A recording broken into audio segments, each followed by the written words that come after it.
ஆடி மாதம் என்றாலே அம்மனுக்கு உகந்த மாதம் தானே. அது சரி, அம்மனுக்கு உகந்த மாதம்ங்கிறது எங்களுக்கு தெரிகிறது.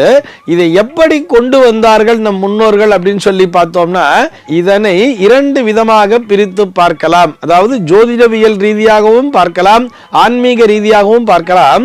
இந்த ஜோதிடவியலை நாம் அடிப்படையாக எடுத்துக் கொள்ளும் பொழுது ஆடி மாதத்திற்கு கடக மாதம், கர்க்கடக மாதம் என்றே பெயர். அதாவது கடக ராசியிலே சூரியன் சஞ்சரிக்கக்கூடிய மாதம்தான் இந்த ஆடி மாதம் என்பது.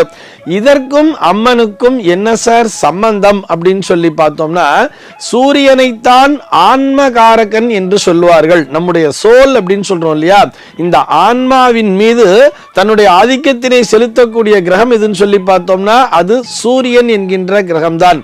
நம்ம ஜாதகத்திலே கூட சூரியன் எந்த இடத்தில் இருக்கிறாரோ, எந்த ராசியிலே சஞ்சரிக்கிறாரோ அது சம்பந்தப்பட்ட அந்த கிரகத்தினுடைய தாக்கம் பெற்றதாகத்தான் நம்முடைய ஆன்மாவானது பயணிக்கும். ஆக சூரியனை ஆன்மகாரகன் என்று சொல்கிறார்கள்.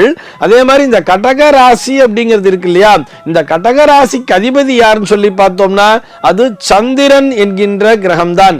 அந்த சந்திரனுக்குரிய கடக ராசியிலே இந்த ஆன்மகாரகனாகிய சூரியன் சென்று சஞ்சரிக்கிறார். இந்த சந்திரனைத்தான் மனோகாரகன் என்றும் சொல்லுவார்கள். இது அத்தனையும் விட சந்திரனை மாத்ருகாரகன் என்றும் சொல்லுவார்கள்.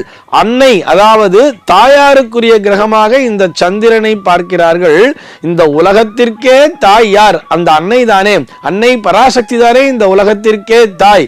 இது போக இந்த சந்திரனுடைய பிரத்யதி தேவதையாக கௌரி என்கின்ற அந்த அன்னையைத்தான் கொடுத்திருக்கிறது நம்முடைய வேதமானது.